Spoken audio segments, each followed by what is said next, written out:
How's it, aloha? It's your burpee yoga uncle. I'm gonna make a wet beef chow fun, or as they say in Cantonese, sub chow ao ho. I like this a lot as compared to the dry one, which is gon chow ao ho.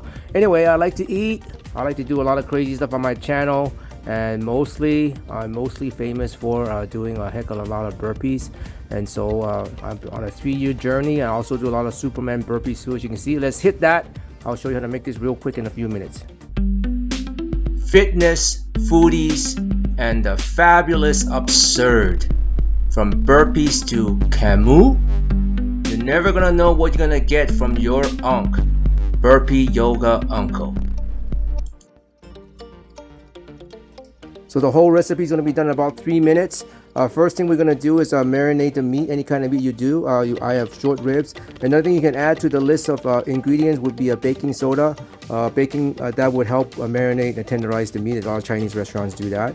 And whatever vegetables you have, just use them. I happen to have these kind of bok choy and then mushrooms too. And you're gonna blanch it with a little bit of salt. The salt actually makes the green more green. Secret. And you just blanch the chow fun too. You can stir fry them a little bit. I chose not to for health reasons. And then the first thing you're gonna do is you're gonna cook the meat, whatever meat you have. You're gonna put it on the wok and stir fry it for a bit to make sure they're cooked, because it's a 2-step process. Once it's cooked, then all you gotta do it. You'll see it at the end. And once the meat is done, you take it out and you're gonna proceed to start cooking the vegetables. And the vegetables are already cooked, so basically all we're doing is giving a little bit of wok hei from the stir frying, and then also to give it some taste. So it's a very fast stir fry again because it's been cooked already. So I'm going to put that in there along with the mushrooms that I'm going to add in there. And then once you stir fry it a little bit, you're going to start adding in the sauce. It's going to be basically a soy sauce, as well as you'll see here, soy sauce, as well as oyster sauce. Those are the two main staples of Chinese cooking. Chinese restaurant also would probably, here's the oyster sauce, they would probably add a little bit of chicken powder to give it the umami flavor. You can do that too, but I'm cooking at home, so I choose not to do it. And then that's it. You're gonna add a little bit of sesame in there once it's finished stir frying to give it a little bit of flavor too. That's what I'm putting in there. So super, I mean, whatever you have at home, you just throw them into it. That's why it's called a stir fry, right? There's really no exact way of science doing it. Last thing I'm going to add for the smell after I add the water would be sesame oil, but you'll see that in a bit because I'm making it wet, right? This noodle is supposed to go on wet.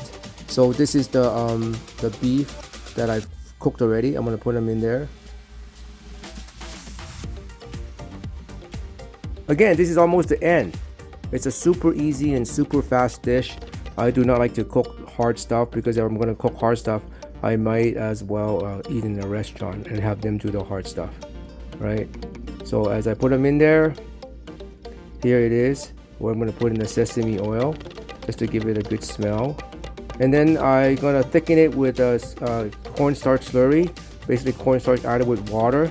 And what that does is thicken up the sauce so it sticks to the noodles as you're eating it. And you just stir it slowly and you get to the consistency level that you want, and it's ready to plate. You know, you take the noodle out of the water and make sure they're dry, and then you just plating it. You just put it on top. It's gonna cook down. Once it cooked down, the noodles dried. You see that the sauce is a little bit thick. And then I just put everything in there and it's ready to plate.